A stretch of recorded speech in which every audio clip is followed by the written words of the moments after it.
আবারও ইন্ডিয়ার টিম প্রথম দিনই ব্যাট ধরাতেই একদম জঘন্যভাবে ব্যর্থ। 51 রানে, মাত্র 51 রানে 4টে উইকেট। বিরাট কোহলি বলো, জসপাল বলো, শুভমান গিল বলো, ঋষভ পান্থ বলো, চারজনেই কিছু করতে পারলো না। এখনও টিকে রয়েছে কেএল রাহুল। দেখা যাক কি হয়। কেন ব্যর্থ হচ্ছে ইন্ডিয়ার টিম?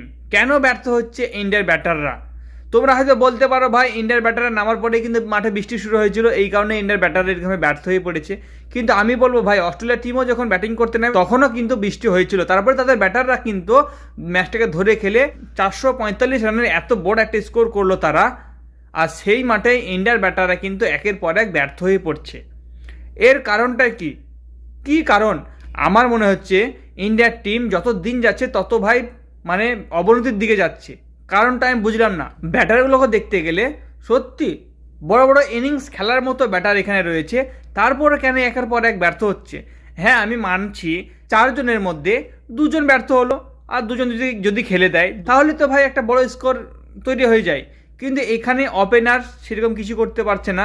মিডল অর্ডারে যারা আছে তারাই মোটামুটি রান করছে, কিন্তু ওপেনার বলো, ওপেনার থেকে 3 নম্বর 4 নম্বর পর্যন্ত সেরকম কেউ কিছুই করতে পারছে না।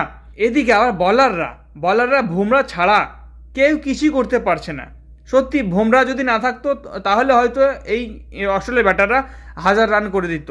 বুমরা ছাড়া কেউ কিছুই করতে পারছে না। বুমরার বল ছাড়া কারোর বলে কোনো কাজ করছে না। এদিকে সিরাজ বলতে থাকো, সিরাজ মোটামুটি ভালো বল করছে। সিরাজের বল খারাপ বলবো না, সিরাজের বল ভালোই বল করছে, কিন্তু তিনি উইকেট পাচ্ছে না।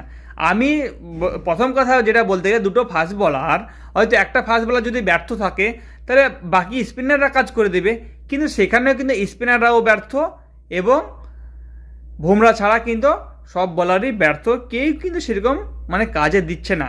তাই বলছি একের পর এক বলার বলো ব্যাটার বলো সবাই কিন্তু দিনের দিন ব্যর্থ হয়ে পড়ছে। আমার জ্ঞানে বলে যারা যেসব ব্যাটাররা বসে আছে, যেসব বলাররা বসে রয়েছে, মানে 1জন 2জন করে তাদেরকে সুযোগ দেওয়া উচিত, তাদেরকেও সুযোগ দেওয়া উচিত। এই যে গিল কিন্তু ভাই বারবার ব্যর্থ হচ্ছে। গিলের জায়গায় যদি কেএল রাহুল থাকতো না, কেএল রাহুল যদি এরকমভাবে ব্যর্থ হতো তাহলে সবাই কিন্তু কটাক্কা করতো, সবাই কিন্তু বলতো যে কেএল রাহুলকে বের করে দাও, কেএল রাহুল আর কাজে দিচ্ছে না, কেএল রাহুলকে সুযোগ না দেওয়া উচিত, এরকমভাবে অনেকজন অনেক মন্তব্য করতো। এখানে কিন্তু গিল কিন্তু সেরকমভাবে কোনো পারফরমেন্স তার আমি দেখতে পাচ্ছি না, সেরকমভাবে ফর্মেই নেই। এতটা ম্যাচ খেলার পরও সেরকম কোনো ফর্মে নেই, সেরকম কোনো রান করতে পারেনি। কিন্তু কেএল রাহুল মোটামুটি রান করে দিচ্ছে, যতটা প্রয়োজন মোটামুটি রান করে দিচ্ছ, কিন্তু গিল একদমই ব্যর্থ রয়েছে। গিলের জায়গায় আমার মনে হচ্ছে অন্যজনকে খেলানো উচিত, কারণ পরপর যদি ব্যর্থ হয়ে পড়ে আর পরপর যদি তাকে খেলানো যায় তাহলে ইন্ডিয়ার টিম তাহলে কোথায় যাবে বলো? তাই বলছি গিলের জায়গায় অন্য কাউকে সুযোগ দেওয়া উচিত। আরও তো ব্যাটার বসে আছে ভাই, তাদেরকে একবার করে সুযোগ দেওয়া উচিত।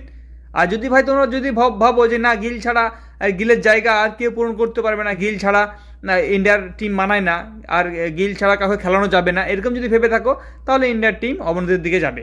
তাই বলছি মাঝে মধ্যে আরও তো ব্যাটার বসে আছে, আরও তো বলার বসে আছে, তাদেরকে সুযোগ দেওয়া উচিত। হ্যাঁ, সব ব্যাটার সব বলার সবসময় ফর্মে থাকে না, মাঝে মধ্যে ব্যর্থ হয়ে পড়ে, মাঝে মধ্যে আনফর্মেও চলে যায়।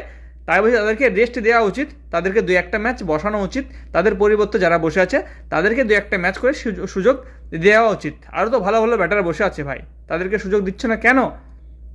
তাই বলছি বন্ধুরা, এই ম্যাচটা ইন্ডিয়া জিতবে কি না তোমরা একটু কমেন্ট করে জানাও, আর এই সিরিজটা জিতবে কি না সেটাও কমেন্ট করে জানাবে।